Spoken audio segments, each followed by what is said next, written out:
Hello, today we're going to talk about Love's Philosophy by Percy Shelley.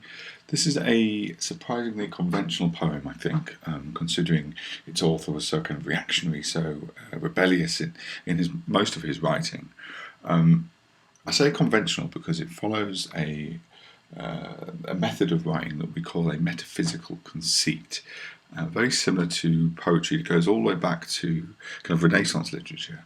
So it's quite surprising to see it in a romantic poet.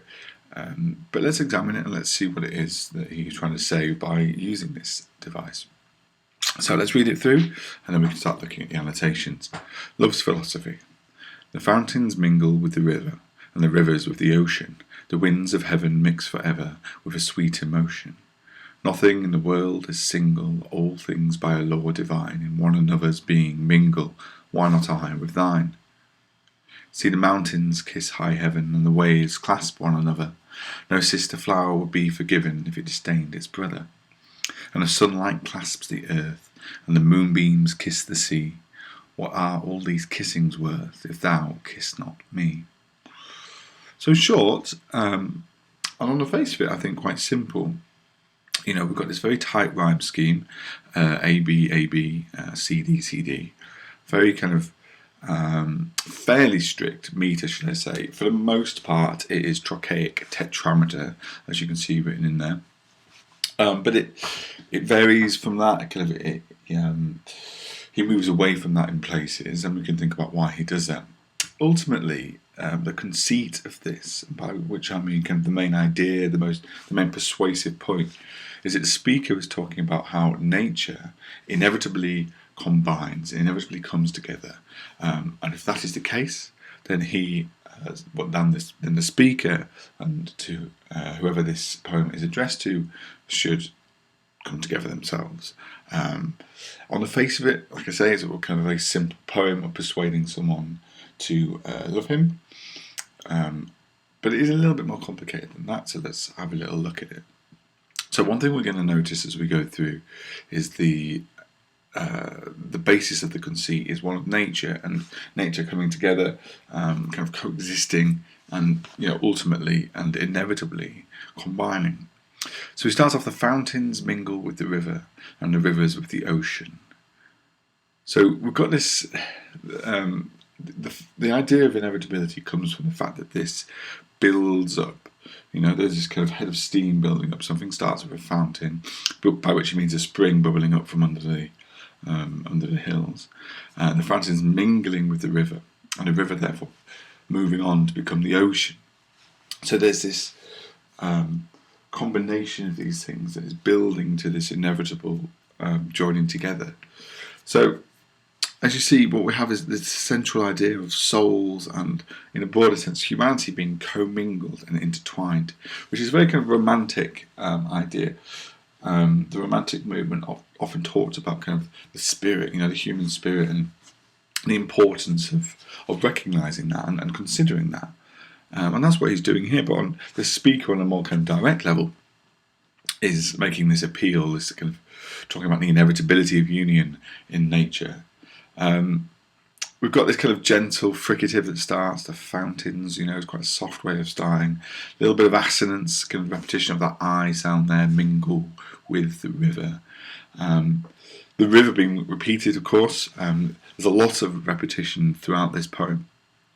And the words he chooses to repeat are absolutely interesting on that basis, and river is one of them. We've got this flow, the idea of kind of the inevitable movement towards a union. Because this is a romantic poet, we've got ideas of the sublime, and what he's doing is the ocean here. Yes, it represents kind of romantic union, but it also represents the sublime, the sense of the nature of yourself. I've written in response to the grand ideas of nature. How do we respond to that? What is our emotional state in response to nature and its grandest manifestations? So we continue with this metaphysical conceit. The winds of heaven mix forever with sweet emotion. There is a sense of the divine. Now, as we know, Shelley had a fairly complicated relationship with religion. He he wrote texts about being an atheist. He definitely worked against religion, and was. But I feel like it was more than just denying the existence of God. He and many other Romantic poets saw religion as just another controlling force, just another thing that kind of held people back. So on the one hand, I think Romantic poets absolutely recognise the importance of understanding, our metaphysical response to nature and our emotional and spiritual response to things. But to kind of say that this is about Christianity as such would be wrong. So there is a sense of the divine, and you see he uses these kind of religious images, heaven and divine, and it comes back again later in the next stanza. But it's more, I think, about this ineffable sense of the spirit and the soul that we can't describe, and that Romantic poetry attempts to do. So this sense of the divine, not God, I've said, but it's kind of an absolute, and it is unquestionable. Romantic union in this poem is shown to be unquestionable. And it's a sweet emotion. We're not going to do much microanalysis in this video, but we can talk about the connotations of that adjective there, sweet. It's quite simple, isn't it? It's quite an innocent sense of enjoyment in the emotions. So we've spoken about how this progression shows the inevitability of their union. He's really trying to kind of lay on the speaker, should I say? He's really trying to lay on the pressure to whomever this is addressed. And I think in tone, it kind of continues in this one stanza. It's fairly consistent in tone. Nothing in the world is single. He is continuing this this conceit that we've spoken about. All things by a law divine, in one man's being mingle. Why not I with thine? And it's the use of law there is particularly profound. I think it's almost a duty, isn't it? It's almost a legal duty to recognise the force of nature that will bring these two people together, and that's what he means there when he says law. And it's interesting, I think, when he says in one another's being mingle. What he's talking about there it's not the body he's talking about. That's more of the soul. I've written that it's a sense of the soul rather than body. It's a metaphysical idea. The fact that it's what is coming together is not their bodies. I mean, obviously that is part of it, but it's more their souls intertwining, their souls mingling and coming together. Why not I with thine? And I think that rhetorical question is interesting, isn't it? Because it, as I've said there, it addresses the intended listener directly. It's just a question that why not? Let's just do this. And I think it puts pressure on the listener to think of a reason, and to respond. So let's move on to the second stanza. We'll see that both octaves, two pairs of stanzas, I think. Obviously, that's fairly clear. One of the ideas of this poem is things happening in pairs, okay? And the stanzas being pairs absolutely reflects the theme of this poem, the idea that it's about two people coming together and the inevitability of that. So the fact we have two equal stanzas, I think, is representative of those ideas. See the mountains kiss high heaven and the waves clasp one another. So there is a slight change in tone. I think, if anything, he's getting a bit more direct here. His choice of verbs is very suggestive, isn't it? Kiss and clasp. Very intimate. And like I say, it's again about the union of two people coming very closely together. And we start with an imperative, see the mountains. So again, ending the previous stanza of a rhetorical question, and then beginning the second stanza with the imperative, really reinforces that forcefulness of the speaker talking to the intended listener. We've got more kind of religious imagery there, talking about heaven. This allusion, again, I think implies the divine. And it's an interesting one, isn't it? Because we know that Shelley was an advocate of a more kind of free love than was conventional at the time. Certainly less bound by conventions of marriage and monogamy than his contemporaries were. Many of his contemporaries were. So this does feel slightly almost ironic, I think, if we consider the writer. which is why I think we can't take the Christianity implied by heaven and divine. We can't take that on face value, because he just simply didn't accept many of the teachings of the Bible, or much of kind of the classic dogma. And interesting that you'll see here we've got this first sense of the anaphoric repetition, and the waves and the sunlight and the moonbeams, and I think it really works well with this idea here in line 2, and the rivers with the ocean. The inevitability of this happening. It's a runaway train. So you can't stop this union. And the waves clasp one another. So again, we've got this natural imagery, and we must think about this as a romantic poem. So the type of natural imagery he's using is nature at its best, at its most impressive. Waves and mountains, powerful images. We've got alliteration, high heaven. I think a lot of this happens in pairs. And it does, doesn't it? It does stand out by virtue of the fact that it's a duo. There are two things coming together there, and it stresses that unity, as I say in the annotations there. And class 1 of it: no sister flower would be forgiven if it disdained its brother. It's quite interesting if you look at the enjambment there. Across those 2 lines, no sister flower will be forgiven if it disdained its brother. I think with the end stop there, I think it really reinforces that as a statement that stands out on its own. Quite an impactful statement. Now, this is about kind of pollination, right? And that is just a simple act of reproduction.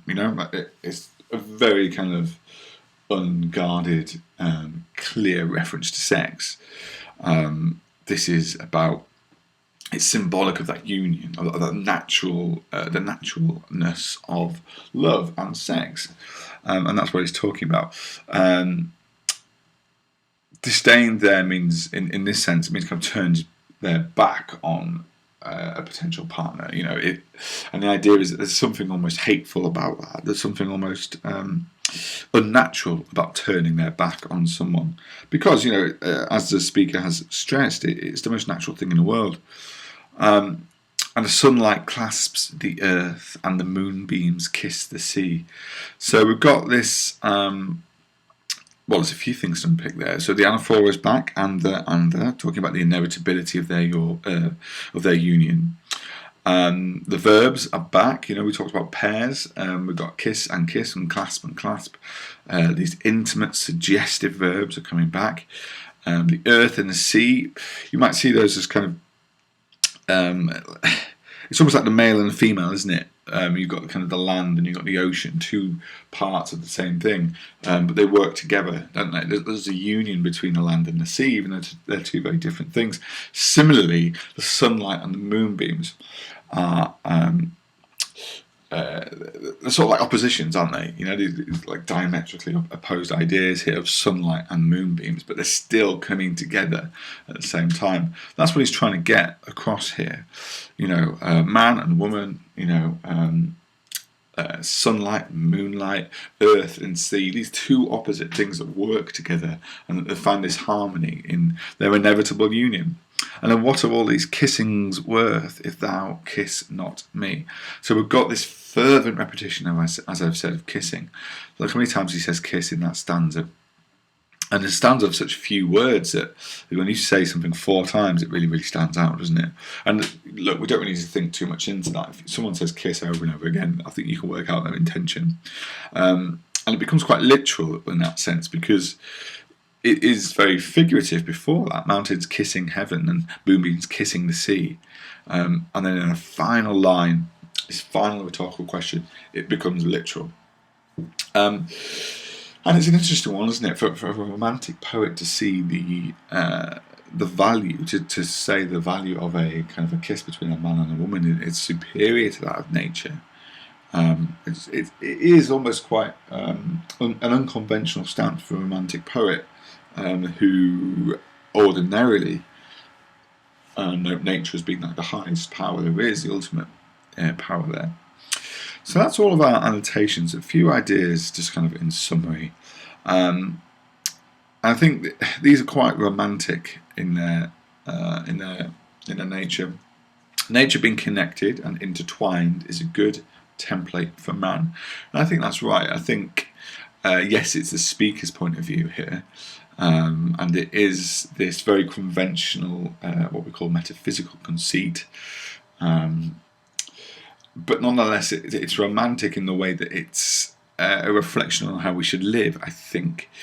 Being very, very political, as Percy Shelley was, I think it is relevant and important for us to view this with a political eye, and think what broader point he's trying to make about society. And it's one of union, isn't it? And it's one of like a respect for nature and following nature's example in terms of togetherness and union.